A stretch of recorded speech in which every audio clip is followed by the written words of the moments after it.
పరలోకమందున్న మా తండ్రి, మీరు అనుగ్రహించినటువంటి ఈ ఉదయం కొరకు సంఘమంతటిని చేర్చి మీ మాటలను మా కొరకు సిద్ధం చేసినందుకు వందనములు చెల్లిస్తున్నాం.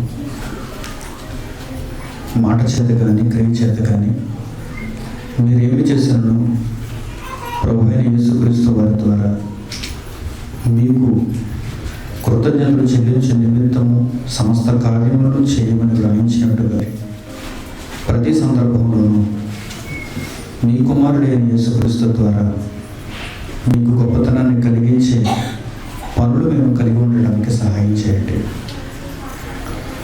ఈ తరగతిలో మేము ఆలోచించబోతున్నటువంటి మంచి సంగతులను, లోతైనటువంటి మర్మములను మాకు నేర్పించమని అడుగుతూ యేసుక్రీస్తు వారి ద్వారా ఈ ప్రార్థనకు సమర్పిస్తున్నాం తండ్రి. ఆదివారం తరగతికి హాజరైన మీ అందరికీ ప్రభువైన యేసుక్రీస్తు వారి పేరిట వందనములు తెలియజేస్తున్నాను. ఈరోజు నేను మీతో పంచుకోబోయేటువంటి పాఠం పేరు క్రీస్తు యేసు ఖైదీవా, దేహానికి బానిసవా. క్రీస్తు యేసు ఖైదీవా, దేహానికి బానిసవా అనే ఒక చక్కని అంశాన్ని మీతో మాట్లాడతాను.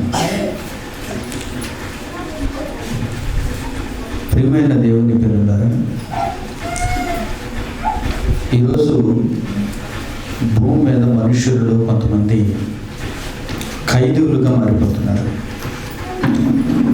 ఖైదీ, ఇది చాలామందికి సుపరిచితమైనటువంటి మాట. భూమి మీద ఉన్నటువంటి మనుషులు, ఈ మనుషులలో కొందరు ఆయా పరిస్థితులను బట్టి ఖైదీలుగా మారుతున్నారు.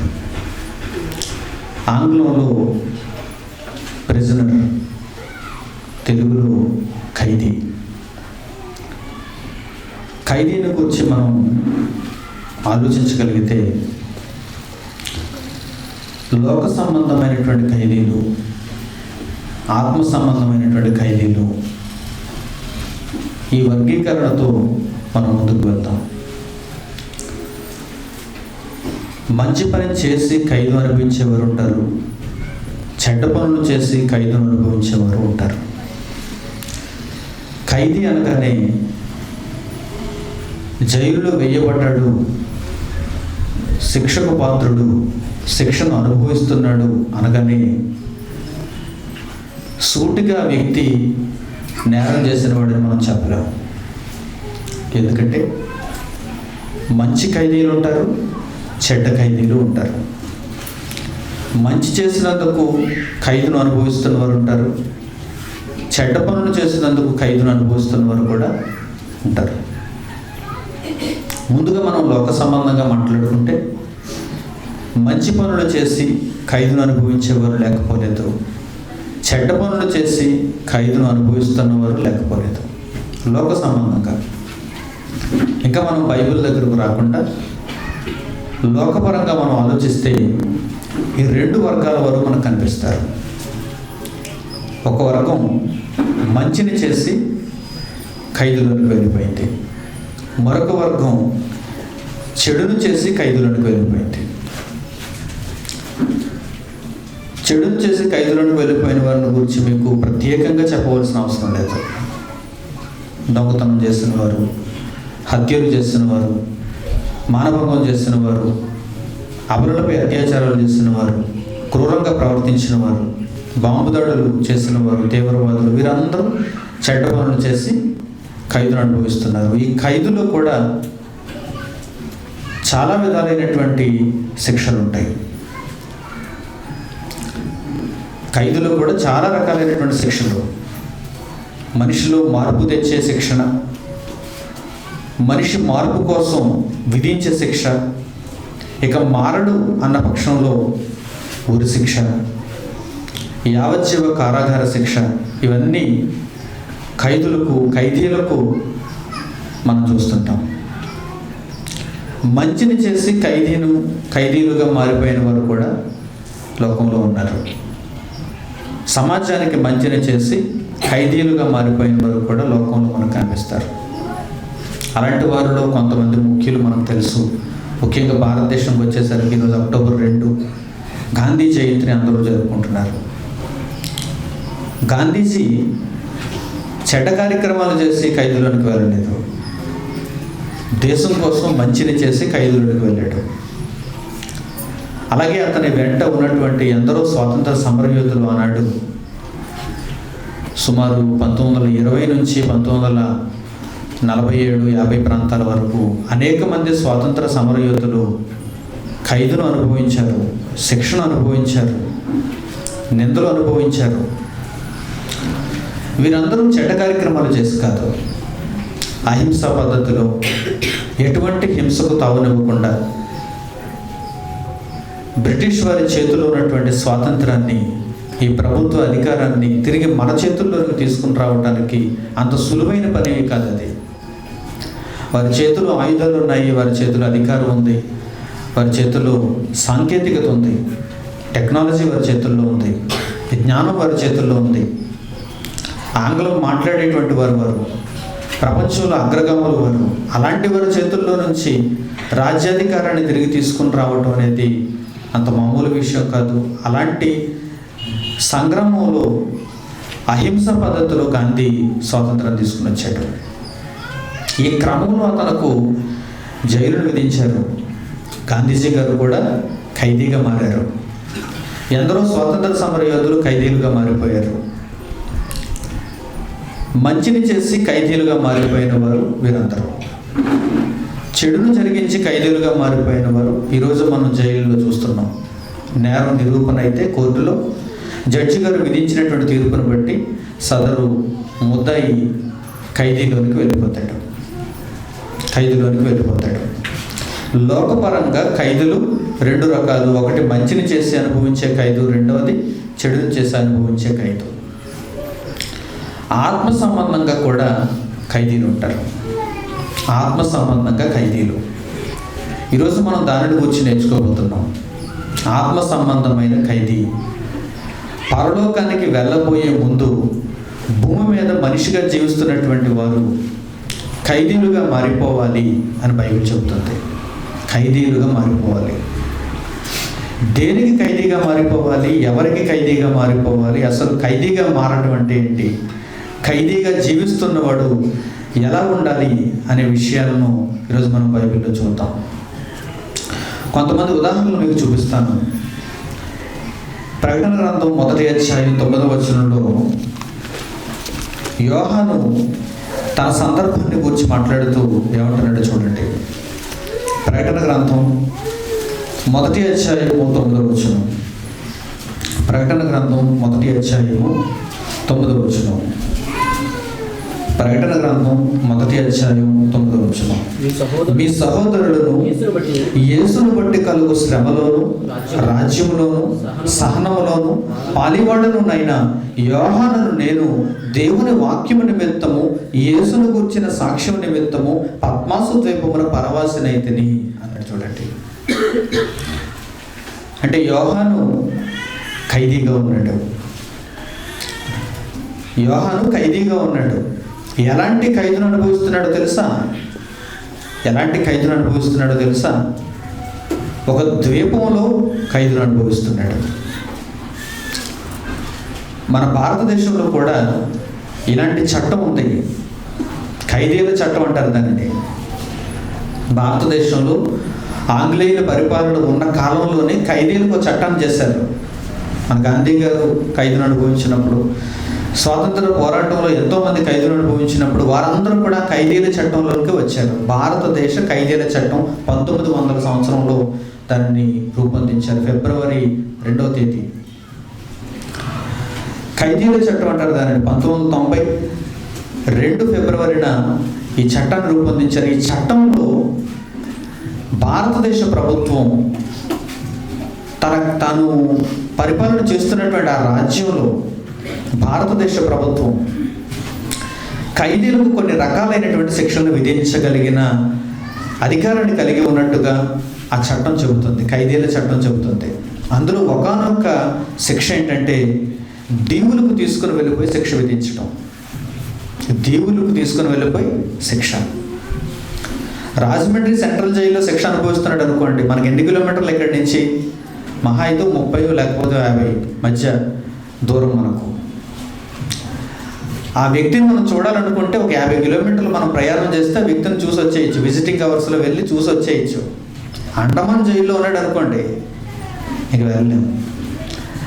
ఆ శిక్ష పూర్తయిన తర్వాత అతడు తిరిగి వస్తాడో కూడా రాడో కూడా తెలియదు.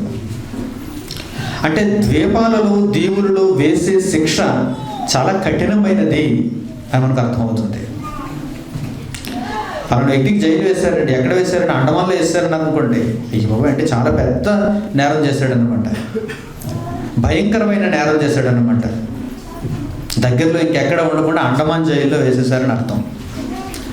అండమాన్ జైలు ఏం విశాలంగా ఉండదు, చిన్ని గదులతో జైలు నిర్మించబడింది. అక్కడ ఒక వ్యక్తి నిలబడితే కూర్చుంటే ఎంత స్థలం ఆ వ్యక్తికి అవసరమో అంత గదిని చేశారంతే ఆ జైల్లో.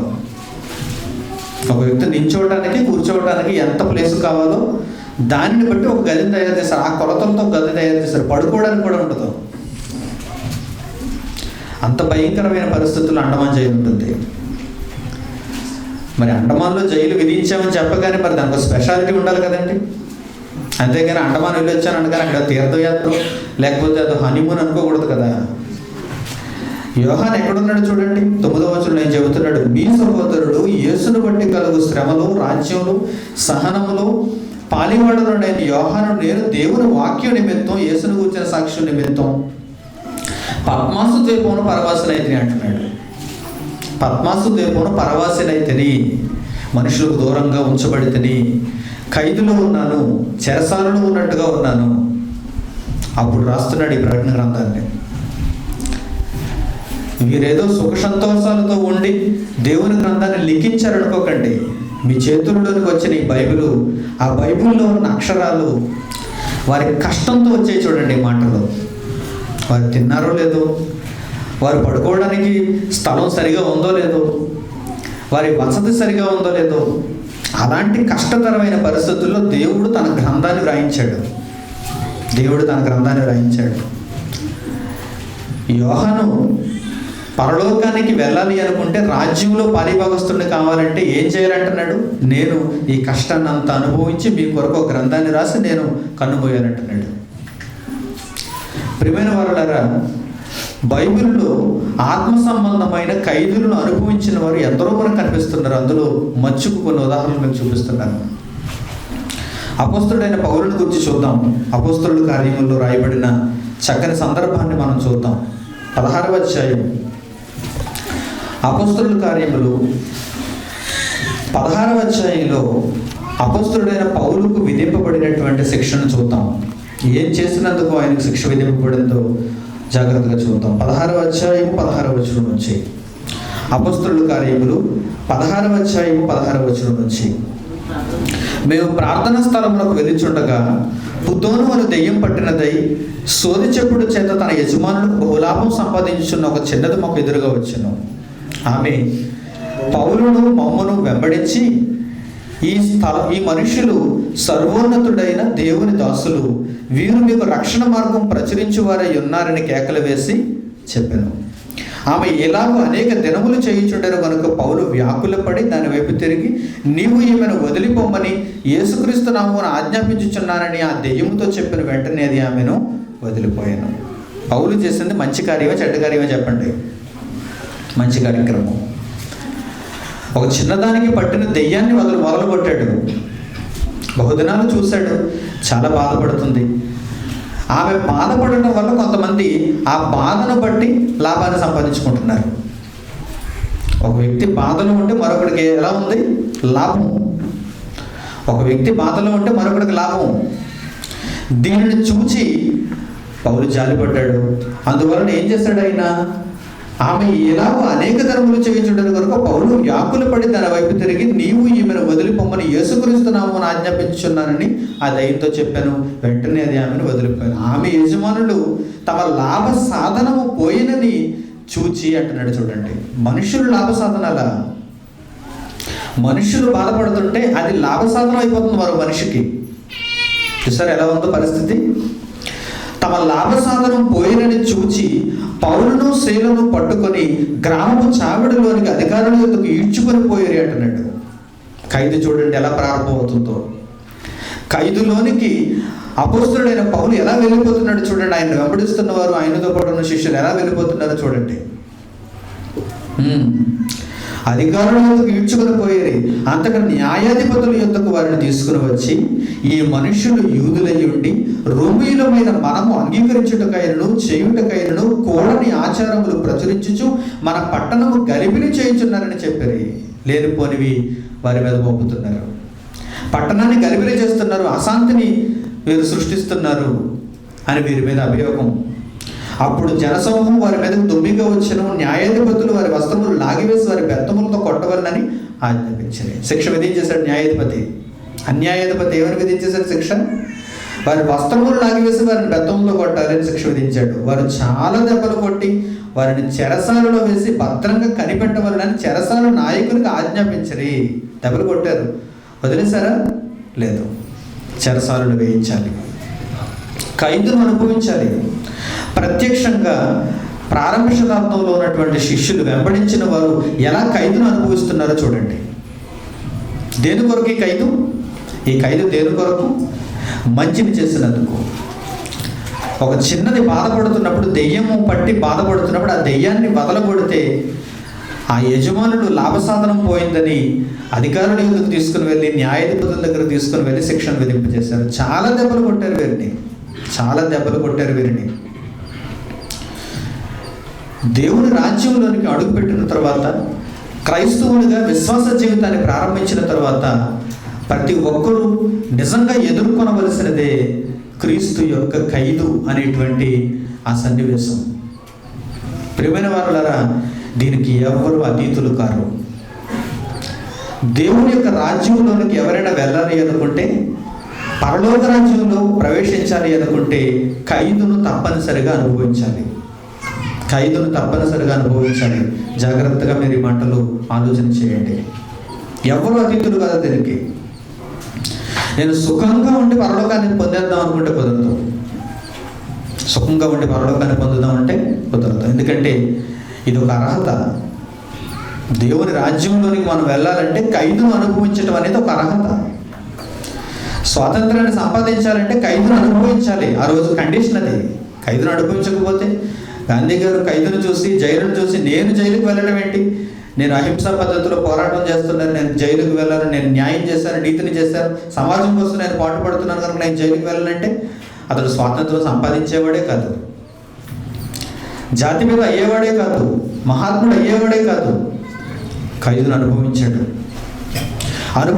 కనుక స్వాతంత్రాన్ని సంపాదించగలిగాడు. బాగా ఆలోచించాలి మీరు. పౌలును శీలను చాలా దెబ్బలు కొట్టిన తర్వాత ఏం చేశారో చూడండి. చెరసాలలో వేయించారు.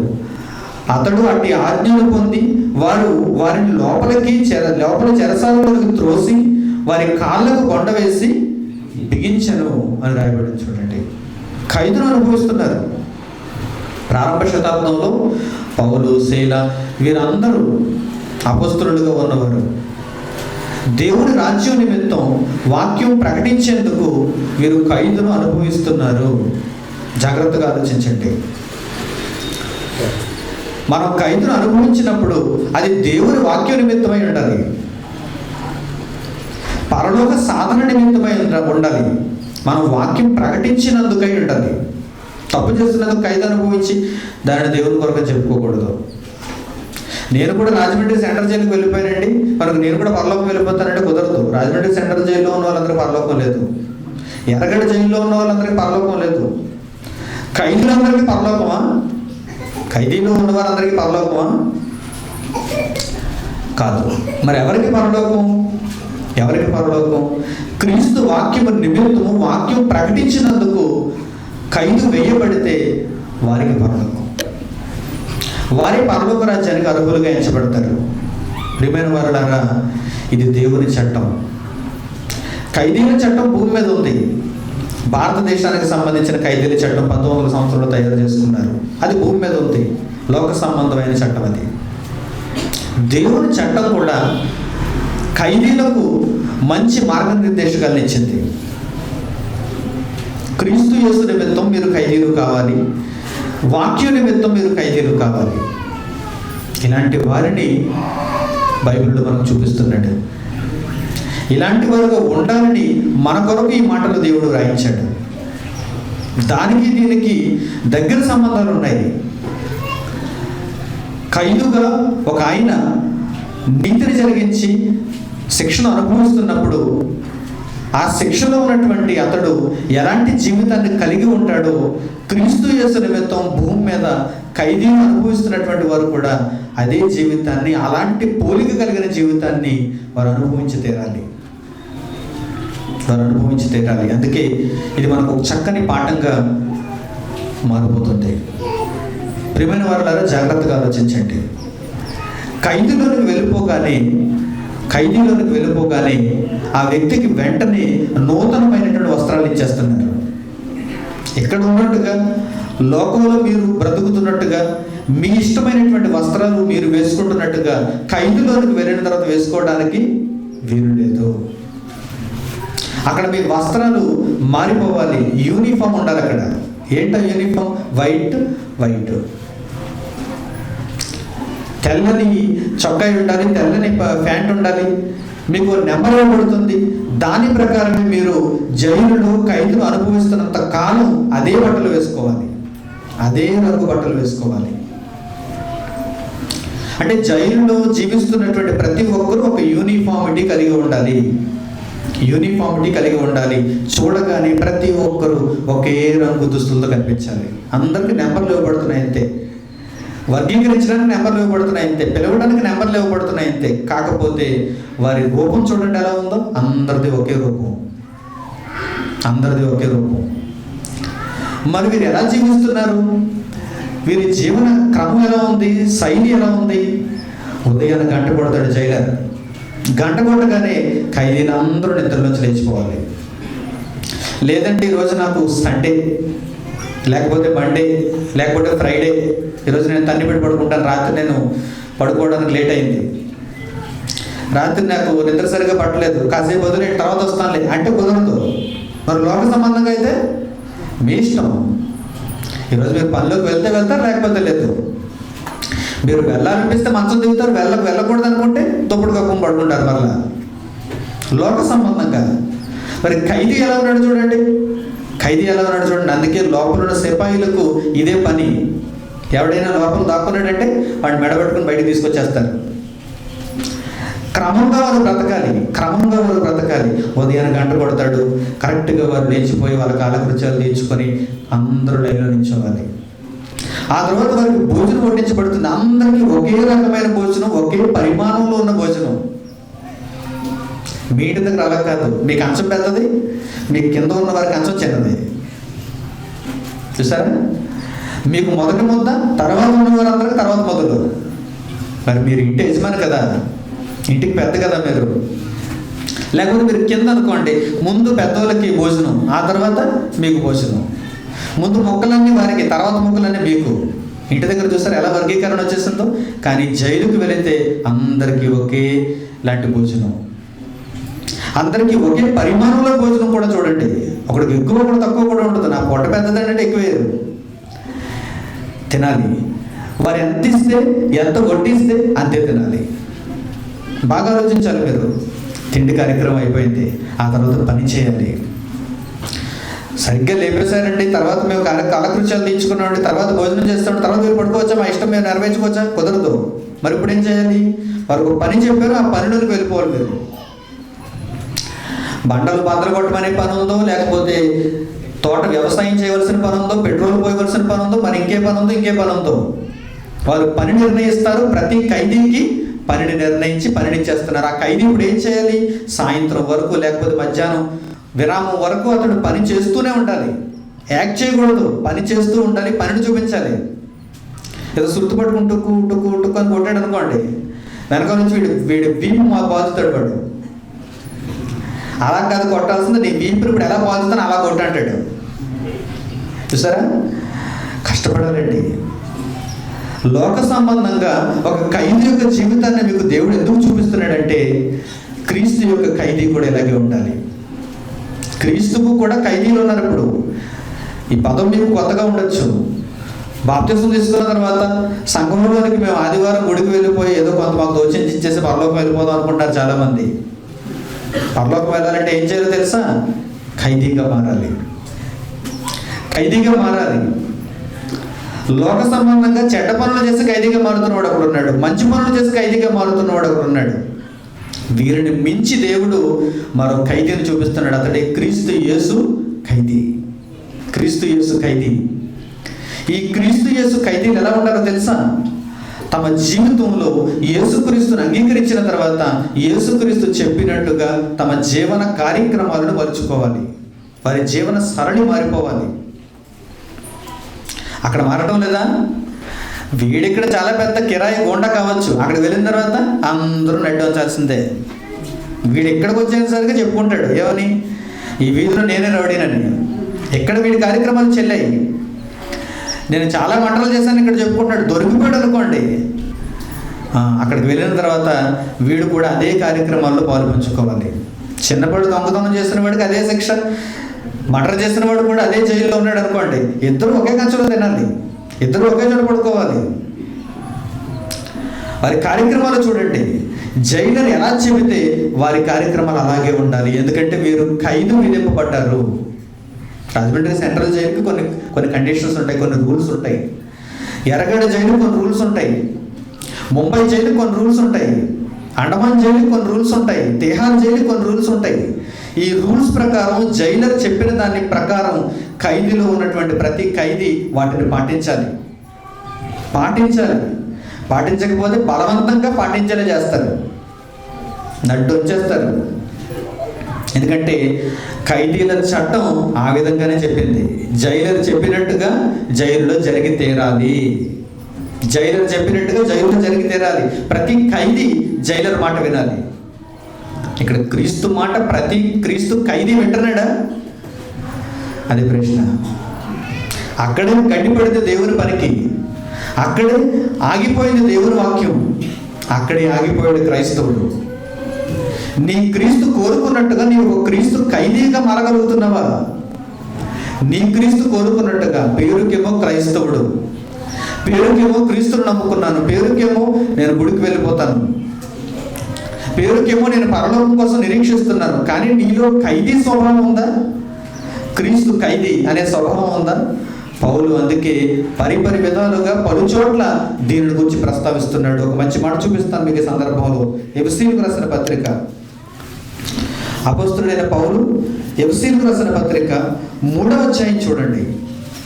3వ అధ్యాయం ప్రారంభం, 3వ అధ్యాయం 1వ వచనం. అపొస్తలుడైన పౌలు ఎఫెసీయులకు రాసిన పత్రిక 3వ అధ్యాయము 1వ వచనం. ఈ హేతువు చేత అన్యజనులైన మీ నిమిత్తము క్రీస్తు యేసు యొక్క ఖైదీనైన పౌలను నేను ప్రార్థించుచున్నాను అంటున్నాడు. చూడండి, ఖైదీ అనగానే, క్రీస్తు యేసు యొక్క ఖైదీ అనగానే ప్రత్యక్షంగా జైల్లో వేయబడటం మాత్రమే కాదు. దేవుని వాక్యం కోసం జైల్లో వేయబడ్డాడు పౌలు. అది మాత్రమే కాదు, జైలులోంచి బయటకు వచ్చిన తర్వాత కూడా పౌలు జీవితం ఒక ఖైదీ. ఖైదీ అంటే ఏంటి అర్థం? జైలు ఊసలు వెనక వేళ ఉన్నవాడే అని కాదు. ఖైదీల చట్టం 1900 సంవత్సరంలో వచ్చినటువంటి ఖైదీల చట్టంలో కూడా ఒక పాయింట్ ఉంది, ఒక వివరణ ఉంది. జైలులో ఊసల వెనక ఉన్నటువంటి వాడు మాత్రమే ఖైదీ కాదు, బయటకు విడిచిపెట్టబడిన వాడు కూడా ఖైదీయే. వాడు ఎలాంటి ఖైదీ?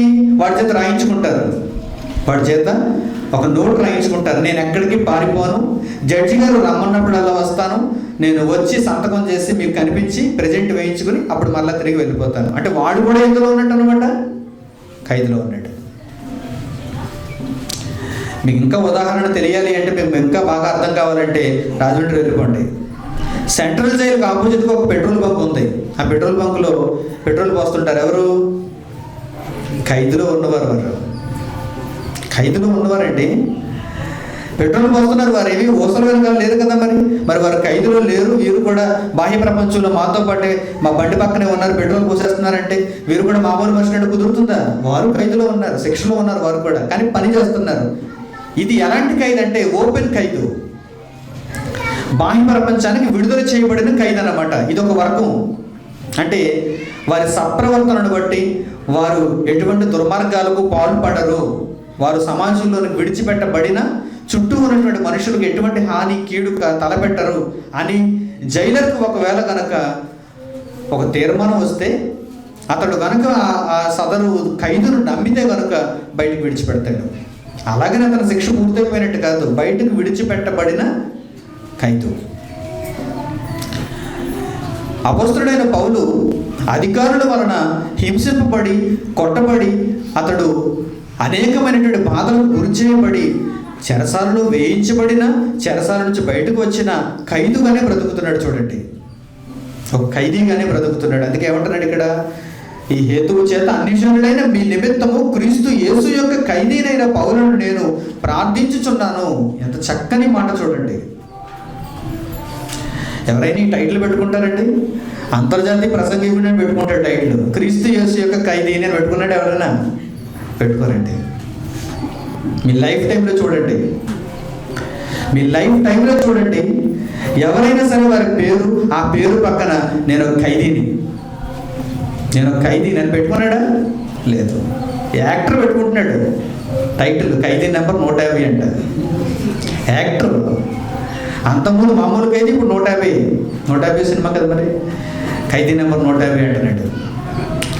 వీరు ఖైదీలా జీవించడం లేదు కనుక ఖైదీ అనే పేరు పెట్టుకోరు, ఖైదీ అనే పేరు పెట్టుకోరు. కానీ పౌలు ఏమంటున్నాడు చూడండి, నేనెవరో తెలుసా, సూపర్ డూపర్ అట్టర్లాగా అంటలేదు. మరి ఏమంటున్నాడు? క్రీస్తు యేసు యొక్క ఖైదీని అంటున్నాడు. చూడండి, క్రీస్తు యేసు యొక్క ఖైదీని. అపొస్తలుడండి, విశేష జ్ఞానం కలిగిన వాడండి, మర్మములకు కూడా సమాధానం చెప్పగలిగిన వాడండి, గొప్పవాడు. ఈ పౌలు క్రీస్తు యేసు యొక్క ఖైదీ అయిపోయాడు. దేని నిమిత్తం? అన్యజనుల నిమిత్తం అంటున్నాడు. చూడండి, అంటే వారికి వాక్యం ప్రకటించడానికి పౌలు అనేక బాధలు అనుభవిస్తున్నాడు. క్రమశిక్షణతో ఉన్నాడు. ఒక ఖైదీ ఏమనుభవిస్తున్నాడు? క్రమశిక్షణ. జైలర్ చెప్పిన దానిని ప్రతి దాన్ని పాటిస్తున్నాడు. నీవు ఉదయం 5 గంటలకు లేవాలి, రాత్రి 11 గంటలకు పడుకోవాలంటే అప్పుడే పడుకోవాలి, అప్పుడే లేవాలి. నీవు ఈ తిండినే తినాలి ఈరోజు, నీ పనిని చేయాలి ఈరోజు, ఈ డ్రెస్ వేసుకోవాలి ఈరోజు, ఈ సబ్బు వాడాలి ఈరోజు, ఈ నీటిని త్రాగాలి ఈరోజు, వీడితో కలిపి ఈ జైల్లో ఉండాలి నువ్వు ఈరోజు. ఉండాలి. వాడికి నాకు పడదంటే ఒకే జైలు ఇచ్చారు, మేము ఇద్దరు లోపల కొట్టేసుకుంటామంటే కుదరదు, ఇద్దరిని కలుపుతాంటారు. మళ్ళా చూసారా? జాగ్రత్తగా ఆలోచించండి. భూమి మీద ఉన్న ఈ ఖైదీలు క్రీస్తు కొరకు ఖైదీలుగా బ్రతకవలసిన వారికి ఒక పోలిక చూపిస్తున్నారు. చూడండి, మనం క్రీస్తు నిమిత్తం ఖైదీలు కావాలి. అందుకే పౌలు ఈ విధంగా మాట్లాడాడు. 4వ అధ్యాయంలో కూడా చూడండి, అదే ఎఫెసీయులకు రాసిన పత్రిక 4వ అధ్యాయం 3వ వచనం, మీరు పిలువబడిన పిలుపుకు తగినట్లుగా దీర్ఘశాంతముతో కూడిన సంపూర్ణ వినయముతోనూ సాత్వికముతోనూ నడుచుకొనవలెనని ప్రభువును బట్టి ఖైదీనైన నేను మిమ్మల్ని బతిమాలుకొనుచున్నాను అంటున్నాడు. చూడండి, ప్రభువును బట్టి ఖైదీ అయిపోయాడు, సంఘాన్ని బ్రతిమలాడుతున్నాడు. మీరు కూడా ఇదే తరహా పద్ధతిలోనికి మీరు వచ్చేయాలంటున్నాడు. ఏమంటే మీ జీవితం యేసుక్రీస్తును అంగీకరించిన తర్వాత నిర్దేశింపబడుతుంది. జాగ్రత్తగా మీరు ఆలోచించుకోవాలి. దేనిని నిర్దేశింపబడుతుంది? మీరు ఎలా ఉండాలో క్రీస్తు నిర్దేశిస్తాడు.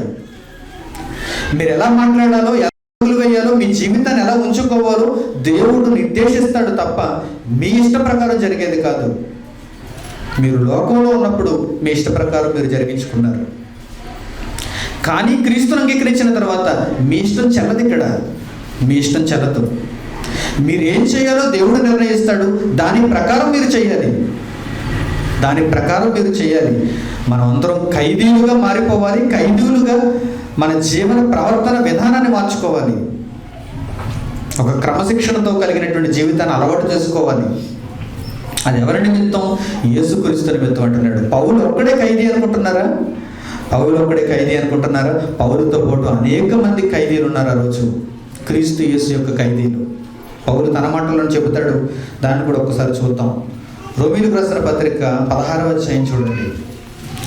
అపొస్తలుడైన పౌలు రోమీయులకు రాసిన పత్రిక 16వ అధ్యాయము 7వ వచనం. 16వ అధ్యాయము 7వ వచనం. నాకు బంధువులను నా తోడి ఖైదీలునైన అంద్రోనీకును యూనియకును వందనములు అంటున్నాడు చూడండి. పౌలు ఒక్కడే ఖైదీగా మారాడా? లేదు. పరలోకానికి నిర్ణయింపబడిన వారు అందరూ ఖైదీలుగా మారాలి. అందుకే ఏమంటున్నాడు ఈయన? నాకు బంధువులు నా తోటి ఖైదీలు. అంద్రోనీకు ఉన్నాడు అందులో, యూనియ ఉన్నాడు అందులో. వీరు నా తోడి ఖైదీలు అంటే నా వలె వీరు కూడా క్రమశిక్షణతో కలిగిన జీవితాన్ని కలిగి ఉన్నారు. యేసుక్రీస్తు కార్యములను చేసే విషయంలో క్రమశిక్షణ. మీ జీవితకాలం అంతా యేసుక్రీస్తును అంగీకరించిన తర్వాత మీరు క్రీస్తుకు ఖైదీగా మీరు జీవితాన్ని కొనసాగించితే తప్ప మీరు పరలోకానికి వెళ్ళలేరు. అంత ప్రాముఖ్యమైన సంగతి. లేదు, నా ఇష్టాన్ని నేను నెరవేర్చుకుంటానంటారా? అయితే మీరు దేహానికి బానిసలైపోయినట్టు, మీరు ధరించుకున్న శరీరానికి మీరు బానిసలైపోయినట్టు. అది బానిసత్వమే, అది ఖైదే. ఆ ఖైదు ఎలాంటి ఖైదు? అది మీ ఇష్టానికి మిమ్మల్ని విడిచిపెట్టే ఖైదు. అది శరీర సుఖం కోసం దేవుని నుంచి మిమ్మల్ని దూరం చేసే ఖైదు. అది చెరే. అది మిమ్మల్ని నిత్య నాశనంలోనికి తీసుకుని వెళ్ళిపోయే చెర. ఆ చెరలో మనం ఉండకూడదు. క్రీస్తు నిమిత్తమైన చెరలో ఉండాలి. తప్పు చేసి చెరను అనుభవించడం కాదు, నీతి నిమిత్తం చెరను అనుభవించాలి. అది దేవుని వాక్యం ఘోషిస్తుంది. క్రీస్తు యేసుకు నీవు ఖైదీగా మారినప్పుడే నీవు దేవుని కుమారుడు అని చెబుతున్నాడు. ఫిలెమోనుకు రాసిన పత్రిక మరొక మాట. ఫిలెమోనుకు రాసిన పత్రిక 1వ అధ్యాయము 23వ వచనం చూడండి.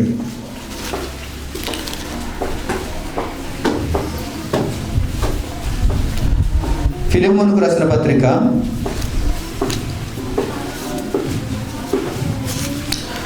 1వ అధ్యాయము 23వ వచనం. క్రీస్తు యేసునందు నా తోడి ఖైదీ అయిన ఎపఫ్రా, నా జత పని వారైన మార్కు, అరిస్తార్కు, దేమా, లోక వందనములు చెప్పుచున్నారు. నా తోడి ఖైదీ అంటున్నాడు చూడండి. అంటే ప్రారంభంలో యేసుక్రీస్తు దేవుని వాక్యాన్ని నేర్పించి ఆయన మరణించి సమాధి చేయబడి పునరుత్థానుడై తిరిగి వెళ్ళిపోయిన తర్వాత అపోస్తలుల యొక్క జీవితం ఎలా ఉందంటే క్రీస్తు యేసు ఖైదీలు. ఒక ఖైదీ మరొక ఖైదీతో ఎలా మాట్లాడుకుంటున్నాడు చూడండి.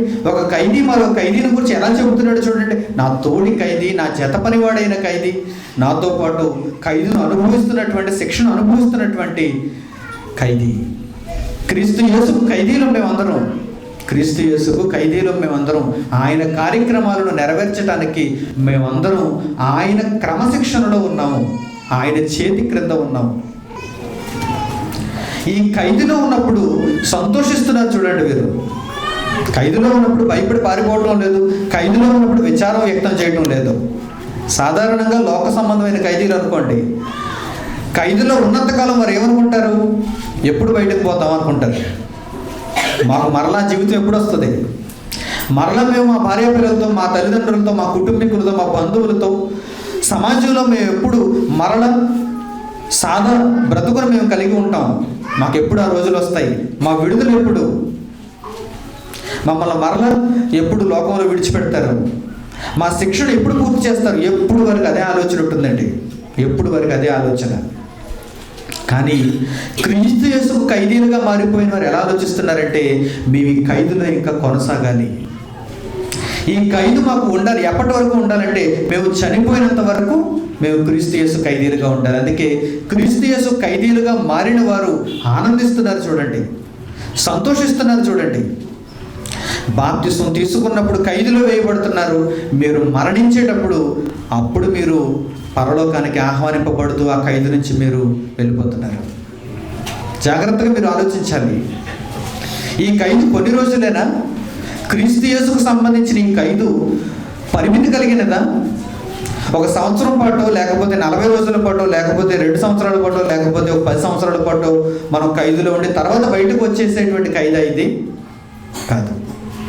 జీవిత కాలం మనతో పాటు ఉండవలసిన ఖైదు ఇది.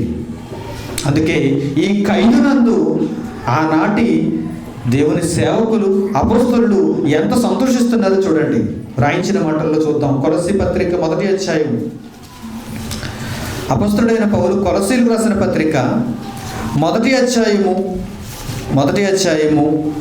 24వ వచనం.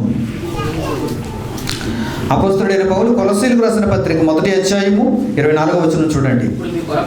ఇప్పుడు మీ కొరకు నేను అనుభవించుచున్న శ్రమలు అన్నాడు. చూడండి, ఇప్పుడు మీ కొరకు నేను అనుభవించుచున్న శ్రమలు. ఎందుకు ఈ శ్రమలు? మీకు వాక్యం ప్రకటించడానికి. మీకు వాక్యం ప్రకటిస్తున్నప్పుడు నాకు శ్రమలు ఎదురవుతున్నాయి. ఈ శ్రమలు అనగానే క్రీస్తు ఖైదీ అని అర్థం చేసుకోవాలి మీరు. క్రీస్తు నిమిత్తం ఖైదులో ఉంచబడ్డాడు. ఈ శ్రమల యందు ఏం చేస్తున్నాడో చూడండి. సంతోషించుచు సంఘములో ఆయన శరీరము కొరకు క్రీస్తు పడిన పాటలలో కొదువైన వాటి యందు నా వంతు నా శరీరం మందు సంపూర్ణము చేయుచున్నాను. అంటే దేహానికి నేను బానిసను కాను, క్రీస్తు యేసు ఖైదీని కనుక ఈ శ్రమల యందు నేను ఎలా ఉన్నానంటే సంతోషంతో ఉన్నానంటున్నాడు. ఏంటండి మాట? శ్రమల యందు సంతోషించే ఖైదీని ఎవరైనా కలిగి ఉన్నారా? అదేనండి క్రీస్తు యేసు ఖైదీ అంటే. శ్రమల యందు సంతోషం. నిజంగా మంచిని చేసి ఈరోజు ఖైదీని అనుభవించిన వారిని మనం చరిత్రలో చదువుకున్నాం. వారు కూడా సంతోషించి ఉండరు ఖైదులో ఉన్నప్పుడు. అంతేనా కదా? గాంధీ గారు మంచిని చేసి ఎందులోకి వెళ్ళిపోయారు? జైలుకి వెళ్ళిపోయారు. జైల్లో సంతోషించారు ఆయన. మరలా నేను బయటికి రావాలని కోరుకుని ఉండాలి ఆయన. మంచిని చేసి ఆ మంచి నిమిత్తము లోక సంబంధంగా శిక్షణ అనుభవించిన వారు ఉన్నారు. కానీ వారు జైలులోకి వెళ్ళిన తర్వాత నేను తిరిగి బయటకు రావాలని కోరుకున్నారే కానీ నేను జైల్లోనే జీవితాంతం ఉండిపోవాలని కోరుకోలేదు. ఎవరు అలా ఉండలేదు. బాగా ఆలోచించాలి మీరు. దానికి దీనికి ఎంత వ్యత్యాసం ఉందో చూడండి. కానీ పౌలు ఈ ఖైదు నాకు విధింపబడిన రోజు దగ్గర నుంచి నేను నా జీవితాంతం ఈ ఖైదును అనుభవించాలి, ఈ ఖైదులో ఉన్న ప్రతి క్షణం నేను ఆనందించాలి, ఈ ఖైదును బట్టి అంటున్నాడు. చూడండి, అంటే జైల్లో వేస్తే ఆనందమా? జైల్లో వేస్తే ఆనందమా? అవును, ఆనందమే. క్రీస్తు నిమిత్తం జైల్లో వేయబడితే అది ఆనందం. ఆ ఆనందం తరతరాలు ఉండిపోవాలంటున్నాడు. నేను బ్రతికున్నంత కాలం ఉండిపోవాలంటున్నాడు. చూసారా? ఈ మనసు ఎవరికైనా ఉంది. కష్టపడతారు కొంతమంది, కానీ ఆ కష్టం కొద్ది కాలమే. కష్టపడిపోయాను, దేవుని కోసం కష్టపడిపోయాను, వెంటనే వెళ్ళిపోతున్నాడు. దేవుని కోసం పని చేస్తున్నారు, వెంటనే వెనక్కి వెళ్ళిపోతున్నారు. దేవుని కోసం ఏదో కొద్దిగా అర్పణిస్తున్నారు, మరలా వెంటనే వెనక్కి వెళ్ళిపోతున్నారు. దేవుని కోసం ఖైదు అంటే ఏంటో తెలుసా? నీ జీవిత కాలం అంతా ఉండవలసింది ఆ ఖైదులో నువ్వు ఆనందించాలి, సంతోషించాలి. నిజంగా నీవు ఖైదులో ఆనందించగలిగితే దాన్ని కోరుకుంటావే కానీ దాన్ని ద్వేషించవు. ఖైదులో ఆనందించలేకపోయాడు కనుక దాని నుంచి విడిచి వెళ్ళిపోయాడు. అంతేనా కదా? మీరు దేవుని కొరకు కలిగేటువంటి శ్రమలను ఆనందించలేకపోతున్నారు, అందుకే దాని నుంచి దూరం అయిపోతున్నారు. దేవుని కొరకు కలిగే శ్రమలలో మీరు ఆనందించాలి, సంతోషించాలి. ఎందరినో చూశాను నేను. వారు దేవుని కొరకు కలిగిన శ్రమలను ఆనందించలేకపోయారు. చిన్ని కష్టం ఎదురవగానే తల్లడిల్లిపోయారు. చిన్ని కష్టం ఎదురవగానే వారు వెనకడుగు వేశారు, వెనక్కి వెళ్ళిపోయారు. దేవుని కోసం కష్టాలను ఏమి అనుభవిస్తారు చెప్పండి? పెద్ద పెద్ద ఉపద్రవాలు వారికి ఎదురైనప్పుడు వారు దేవుని కోసం ఏం అనుభవించగలరో చెప్పండి? ఏం ఎదుర్కోగలరో చెప్పండి? క్రీస్తు యేసు ఖైదీవైతే నీవు చాలా స్థిరంగా ఉండాలి. ఆ ఖైదీలో నీవు ఎప్పుడు సంతోషిస్తూనే ఉండాలి. ఆ సంతోషాన్ని ఎప్పుడు కోల్పోవు. ఆ సంతోషాన్ని ఎప్పుడు నువ్వు కాదనుకోవు. ఎందుకంటే ఆ ఖైదు నీకు నిజంగా సంతోషాన్ని ఇస్తుందని నువ్వు గ్రహించగలగాలి. మరో మంచి మాట చూడండి.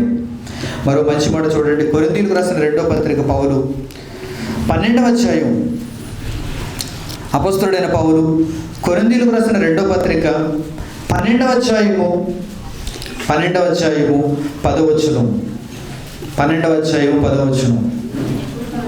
నేను ఎప్పుడు బలహీనుడను అప్పుడే బలవంతుడును అంటున్నాడు. చూడండి, అంటే ఎప్పుడు ఖైదులో వేయబడ్డాడు అప్పుడు స్వతంత్రుడని ఫీల్ అవుతున్నాడు. క్రీస్తు యేసు ఖైదీ ఎలాగే ఉంటుంది మరి? ఎప్పుడు బలహీనుడను అప్పుడు బలవంతుడు అంటున్నాడు. చూడండి, అంటే లోకమంతా ఇతను ద్వేషించింది అనుకోండి, ఇతను బలహీనుడు అంటుంది అనుకోండి, అప్పుడు పౌలు బలవంతుడు అవుతున్నాడు. అప్పుడు పౌలు బలవంతుడుగా తన మనసును ఎంత గొప్పగా ఆయన మలచుకుంటున్నాడు చూడండి. దేహానికి బానిస కాదండి, ఆయన దేహానికి బానిస కాదు. నన్ను కూడా చాలాసార్లు ఈ లోకం బలహీనుడు అంది. లోకపరంగా ఒక మంచి ఉద్యోగం చేసుకోవచ్చు, లోకపరంగా బంధువులందరినీ కలిగి ఉండొచ్చు, లోకపరంగా ఎన్నెన్నో కార్యక్రమాలు చేసుకోవచ్చు. నీవు బలహీనుడువా? నీకు పిచ్చి పట్టిందా? దేవుడి వెనక తిరుగుతున్నావు, దేవుడి కార్యక్రమాలు అంటున్నావు, ఈ చిన్న వయసులో దేవుడి కొరకు సమస్తాన్ని అర్పిస్తానంటున్నావు, దేవుడి కొరకు అనేక మందిని కట్టాలంటున్నావు, అనేక వీధులను మీటింగులు పెడుతున్నావు. నీవేమైనా బలహీనుడువా? నీవేమైనా పిచ్చోడువా? వెర్రివాడవా? అప్పుడు నేను ఎవరినో తెలుసా? బలవంతుడును. ఎందుకంటే క్రీస్తు యేసు ఖైదీని. నాకు కనిపించిన ఒక శక్తి నన్ను కంట్రోల్ చేస్తుంది చూడండి. నా పైన ఉన్న నాకు కనిపించిన ఒక అదృశ్య శక్తి నన్ను కంట్రోల్ చేస్తుంది. ఎలా కంట్రోల్ చేస్తుంది? సమాజానికి భక్తి మార్గాన్ని నేర్పించాలి. సమాజంలో ఎన్నో ఆటుపోట్లు నీకు ఎదురైనా, ఎన్నో ఉపద్రవాలు నీకు ఎదురైనా వాటికి నువ్వు బెదరకూడదు, వెనకడుగు వేయకూడదు. వాటన్నిటిని నీవు ఎదిరించి ముందడుగు వేయాలి, ముందుకు సాగిపోవాలి. అనేక మందిని నీ కొరకు, నీవు దేవుని కొరకు కట్టేవాడుగా మారిపోవాలి. నేను ఎప్పుడు బలహీనుడను అని లోకం అంటుందో అప్పుడు నేను బలవంతుడిని. ఎందుకంటే నేను ఎందులో ఉన్నాను? క్రీస్తు ఖైదీలో ఉన్నాను. క్రీస్తు ఖైదీలో ఉన్నప్పుడు ఆ ఖైదును బట్టి నేను సంతోషిస్తున్నాను కనుక ఈ ఖైదును నేను కోరుకుంటున్నాను, ఈ ఖైదును నేను కావాలనుకుంటున్నాను. చూడండి తర్వాత ఏమంటున్నాడు చూడండి. నేను ఎప్పుడు బలహీనుడను అప్పుడే బలవంతుడను కనుక క్రీస్తు నిమిత్తము నాకు కలిగిన బలహీనతలలోను, నిందలలోను, ఇబ్బందులలోను, హింసలలోను, ఉపద్రవములలోను నేను సంతోషించున్నాను అంటున్నాడు. ఆకలి కలిగి ఉంటే మీకు సంతోషమా? బట్టలు లేనప్పుడు మీకు సంతోషమా? ఇల్లు లేనప్పుడు మీకు సంతోషమా? రోగం వచ్చినప్పుడు మీకు సంతోషమా? అదే కావాలంటున్నాడు దేవుడు. దానిని కోరుకుంటున్నాడు దేవుడు. మీరు క్రీస్తుకు ఖైదీలైతే మీకు కలిగిన ప్రతి కష్టంలో మీరు సంతోషించగలగాలి. అదే క్రీస్తు ఖైదీకి ఉండవలసిన లక్షణం, పారిపోయే లక్షణం కాదు. ఇప్పుడు చెప్పండి, టోటల్గా ఉన్న క్రైస్తవ సమాజాన్ని ఇప్పుడు ఒక్కసారి చూడండి, దీన్ని అంతటినో పక్కన పెట్టండి. ఇప్పుడు టోటల్గా ఉన్న క్రైస్తవ సమాజం అంతటినీ చూడండి, క్రైస్తవ ప్రజానీకాన్ని చూడండి, నీటిలో మునిగి బయటకు వచ్చేసిన వారందరినీ చూడండి. ఏం కోరుకుంటున్నారు వీరందరూ? క్రీస్తు ఖైదీగా మారిపోయే జీవితాన్ని కోరుకుంటున్నారా? శ్రమల యందు సంతోషించే మార్పును కోరుకుంటున్నారా? లేదండి. పాత జీవితంలోనూ అదే బతుకు, ఇప్పుడు అదే బతుకు. యేసుక్రీస్తుని ఎరుగనప్పుడు కూడా అదే బ్రతుకు వారిది. దేహానికి బానిసలు.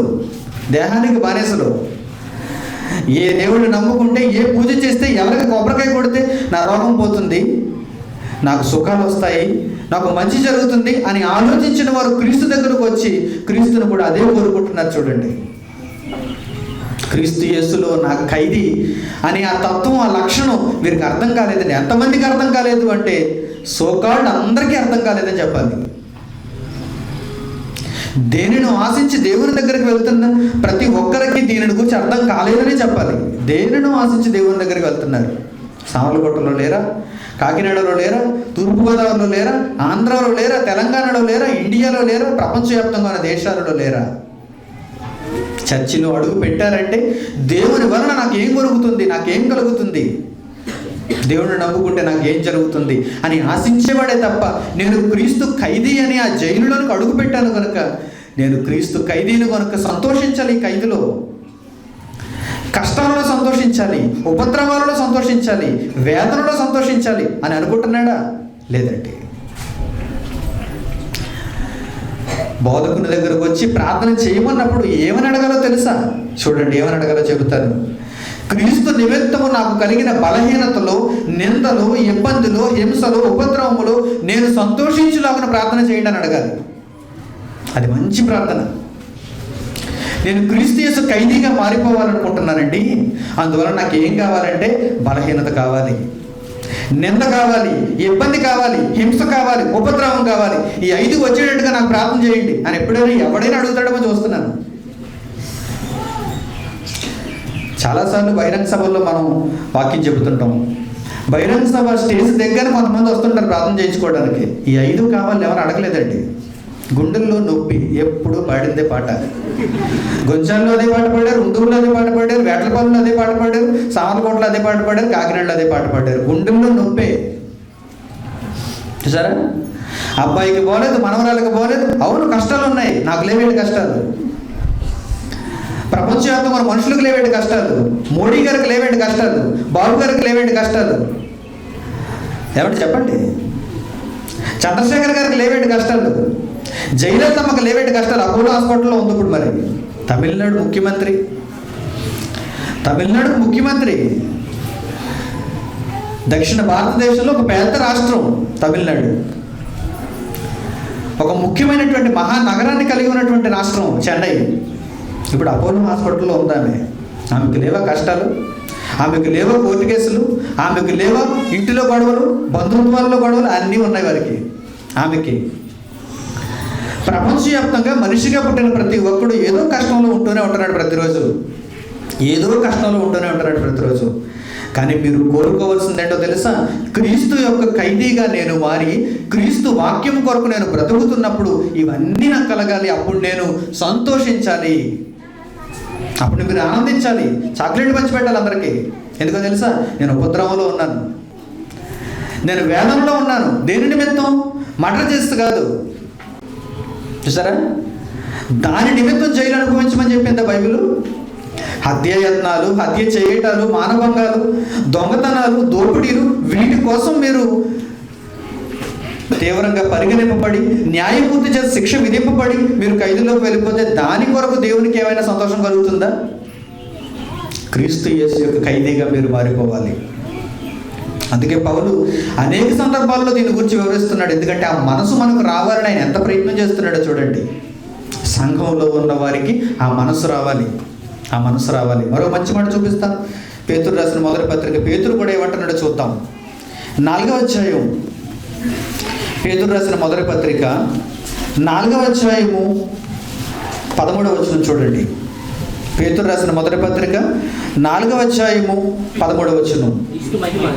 క్రీస్తు మహిమ బయలుపరచబడినప్పుడు మీరు మహదానందముతో సంతోషించు నిమిత్తము క్రీస్తు శ్రమల్లో మీరు పాలివారై ఉన్నంతగా సంతోషించుడి.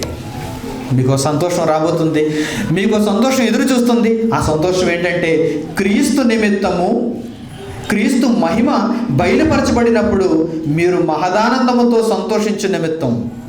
క్రీస్తు మహిమ బయలుపరచబడే రోజు రాబోతుంది. మధ్యాకాశానికి ఆయన వచ్చి మహాలోకానికి ప్రజలందరినీ, దేవుని ప్రజలందరినీ తీసుకుని వెళ్ళబోయే గడియలు రాబోతున్నాయి. ఆ క్షణాల యందు మీరు ఆనందించినట్లుగా ఏమంటున్నాడు ఆయన?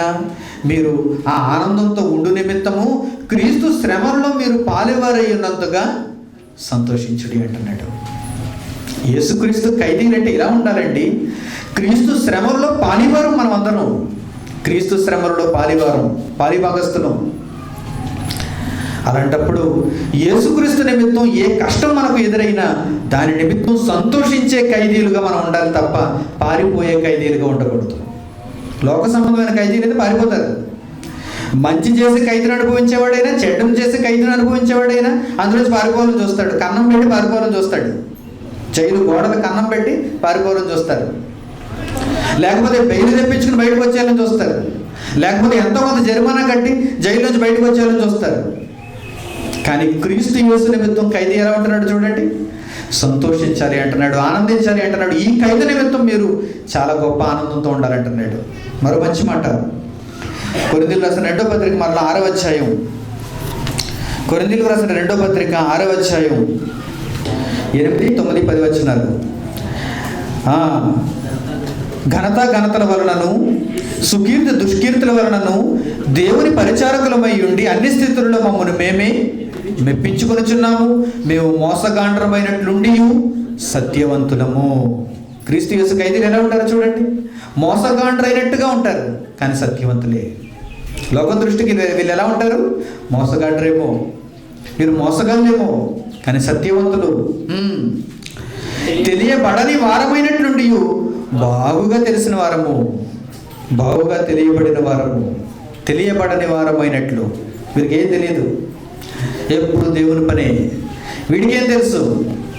వీడు సంపాదిస్తాడు, సంపాదించిన దాన్ని దేవుల్లో ఖర్చు చేసేస్తాడు. వీడికి ఏం తెలుసు? వెనక వేసుకోవడం రాదు, ఒక మొక్క కొనుక్కోవడం రాదు, భూమి మొక్క, బంగారం మొక్క ఏం కొనుక్కోవడం రాదు, వెనక వేసుకోవడం రాదు, బంధువుల్ని దగ్గర చేర్చుకోవడం రాదు, కుల అభిమానంతో కుల సంఘాలతో దగ్గరికి వెళ్ళడం రాదు, ఏమీ రాదు వీడికి. ఎప్పుడు దేవుడు దేవుడు దేవుడు దేవుడు అంటూ ఉంటాడు. ఏమీ తెలియని వారమైనట్లు ఉండి అన్ని బాగా తెలిసిన వారం, తెలియబడిన వారం. దేవునికి మేము బాగా తెలుసు, మాకు లోకమందున్న ప్రతి పరిస్థితి బాగా తెలుసు. బంగారం మొక్క గురించి మీకు తెలుసు అంతే, భూమి మొక్క గురించి మీకు తెలుసు, కానీ మీ గురించి బంగారం మొక్క గురించి కూడా మాకే తెలుసు. అంతా మాకు అర్థమైపోయింది కనుక ఆ మొక్క మాకు వద్దనుకుంటున్నాం, మహాలోకం మాకు కావాలనుకుంటున్నాం. మీకు మొక్క ఒకటే అర్థమైంది కనుక మొక్క కావాలనుకుంటున్నారు మీరు. చూసారా, మనిషిని చదువుతున్నాం మనం, లోకాన్ని చదువుతున్నాం మనం, మరో లోకానికి బాట వేసుకుంటున్నాం మనం.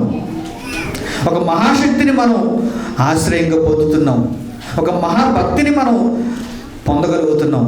ప్రియమైన వారలారా, ఇదంతా ఎందుకు జరుగుతుందంటే క్రీస్తు యేసు ఖైదీలుగా మనం మారుతున్నాం కనుక. ఈ ఖైదీలో ఉన్నవారు పారిపోవడానికి ప్రయత్నం చేయకండి. క్రీస్తు యేసు ఖైదీలుగా మారిన వారు పారిపోవడానికి ప్రయత్నం చేయకండి.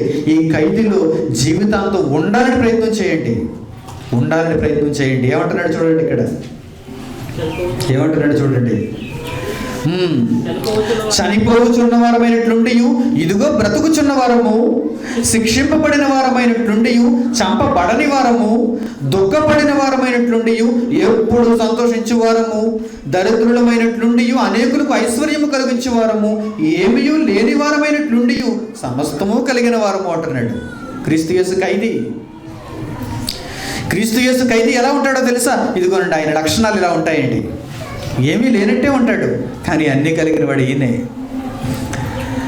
ఏమీ తెలియనివాడుగా ఉంటాడు, కానీ అన్నీ తెలిసినవాడు ఈయనే.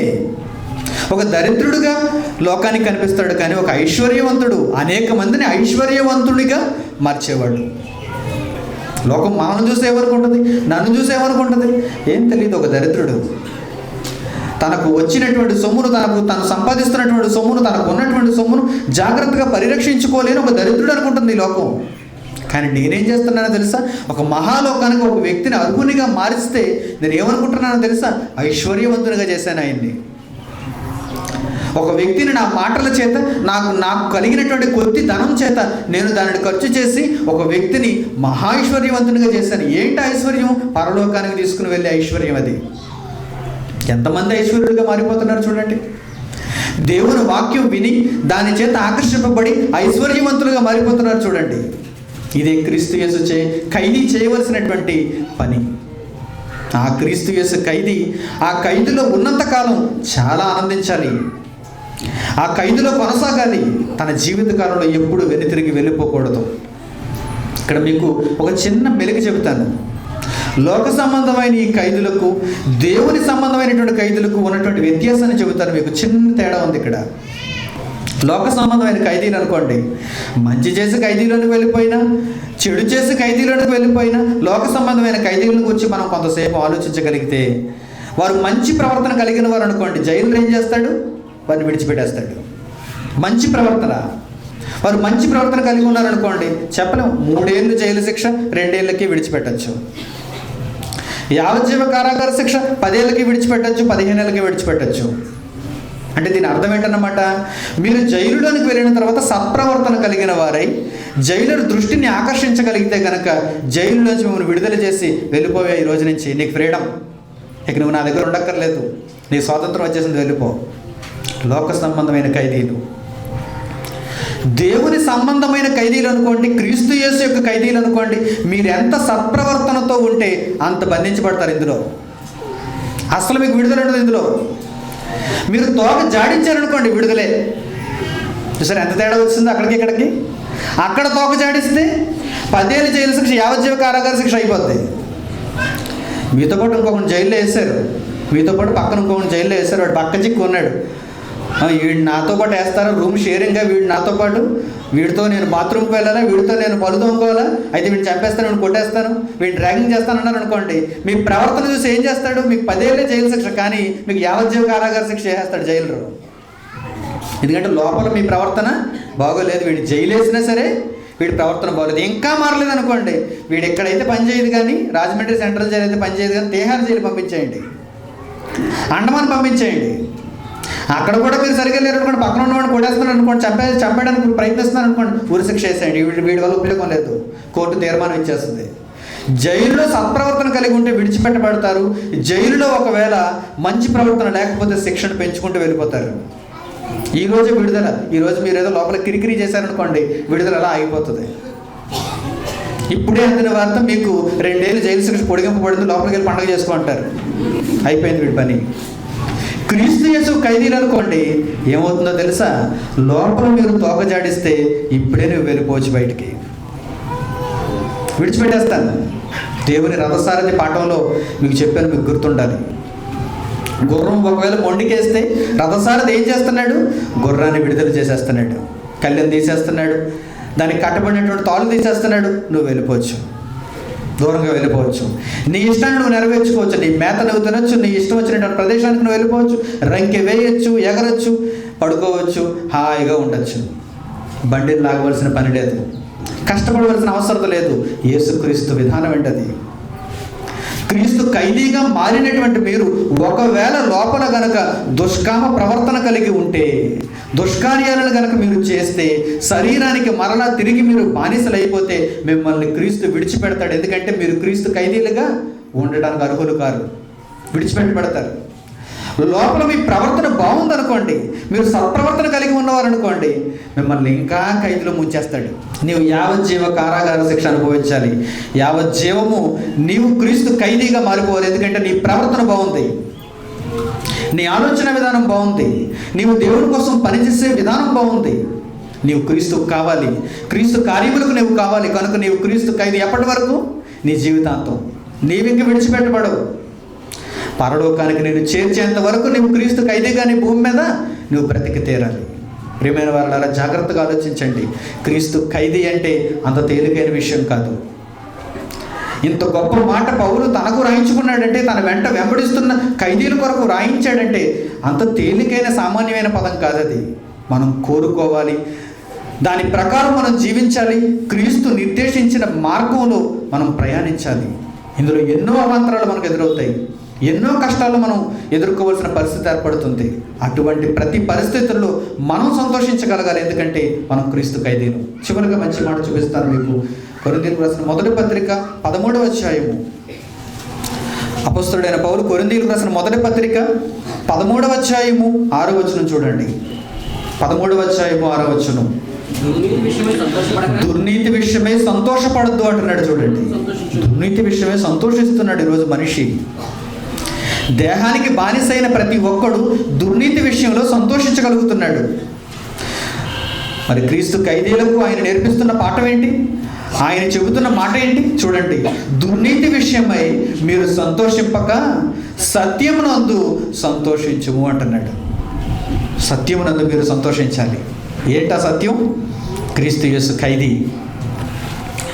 ఆ ఖైదీగా మీరున్నప్పుడు సత్యమునందు మీరు సంతోషిస్తారు, వాక్యమునందు మీరు సంతోషిస్తారు, లేదా దుర్నీతి యందు మీరు సంతోషిస్తారు.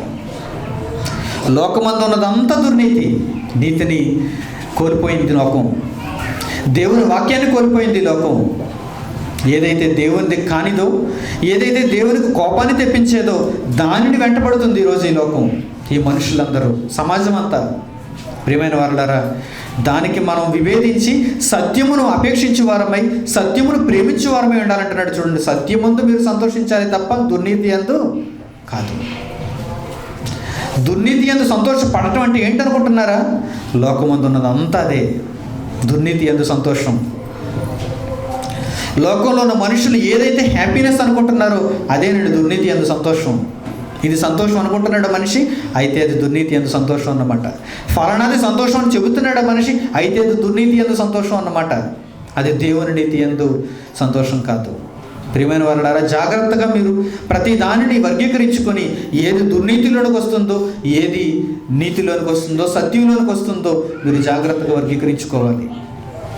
క్రీస్తు యేసు ఖైదీ అయిన వాడు దేవుని సత్యమందు సంతోషించాలి తప్ప దుర్నీతి యందు కాదు.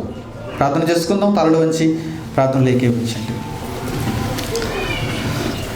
పరలోకమందున్న మా తండ్రి, క్రీస్తు యేసు ఖైదీలుగా మారుటకు మీరు అనుగ్రహించినటువంటి చక్కని మాటల కొరకు మీ వందనములు చెల్లిస్తున్నాను.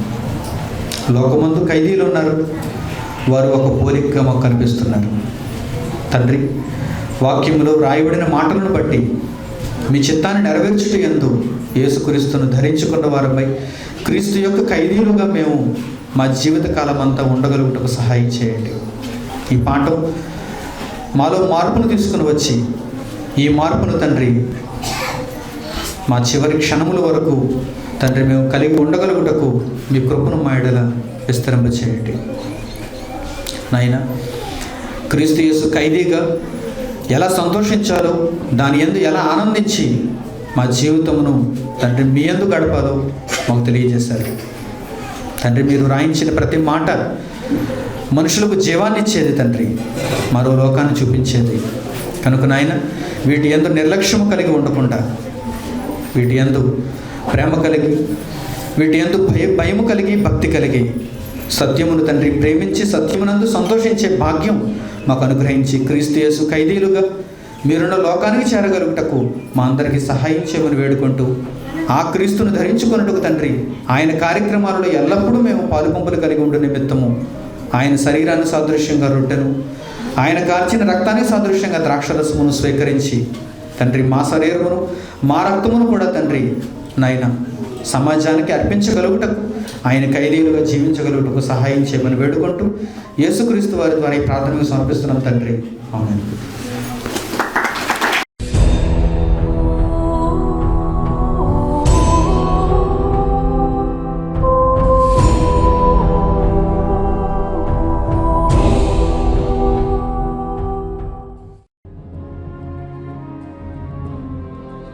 పరలోకంలో దేవుడున్నాడు, భూమి మీద మనుష్యులున్నారు. మొదటి కాలంలో ఆదాము హవ్వలు ఏదెను తోట నుండి వెళ్ళగొట్టబడ్డారు. చరిత్రలో ఇశ్రాయేలీలు కనాను దేశంలో అడుగు పెట్టలేకపోయారు. ఈరోజు క్రైస్తవులు పరలోకంలో ప్రవేశింపలేకపోతున్నారు. హక్కున చేర్చుకోవాలనుకున్న ప్రతిసారి మనిషి దేవునికి దూరమవుతున్నాడు, దుష్టునికి బలవుతున్నాడు. కానీ తరాలెన్ని మారినా దేవుని ప్రేమ మారలేదు, ఇటు మనిషి ప్రవర్తన మారలేదు. దీనికి ముగింపు పలకటానికి యేసుక్రీస్తు తిరిగి రాబోవుచున్నాడు. పతనమైన మనుష్యుల జీవితాలను దేవుని వాక్యంలో చూపిస్తూ, అగ్నిలో నుండి కొందరిని రక్షిస్తూ, అహర్నిశలు దేవుని పనిని జరిగిస్తూ, బైబిలును వక్రీకరించిన వారికి సింహస్వప్నమై దేవుని మనస్సును ప్రపంచానికి చాటుతున్న క్రీస్తు దేహమే క్రైస్ట్ చర్చ్ సామర్లకోట. నిజాన్ని నిర్భయంగా స్వీకరించండి, నిత్య జీవానికి వారసులవ్వండి. యేసుక్రీస్తునందు నమ్మకస్తుడు. మనిషి భయపడతాడు మరో మనిషికి, కానీ గడగడలాడించే ఏ మనిషినైనా చెమటలు పట్టించేది ఎవరైనా ఉన్నారు అంటే అది మరణం. మరణం, ద ఫియర్ ఆఫ్ డెత్, మరణ భయం ఉంది. ఈరోజు మనిషికి మరణ భయం ఉంది. ఈ మరణాన్ని జయించిన వాడే, మరణాన్ని తన పాదముల క్రింద ఉంచుకున్నవాడే the real hero, son of God, Jesus Christ. One and only అంటాం, అందుకే ఇన్ని one and only. Brother J Manikumar, son of God, Christ church, Samarlakota, Turpu Godavari జిల్లా, ఆంధ్రప్రదేశ్, ఇండియా. వివరములకు 8978414178.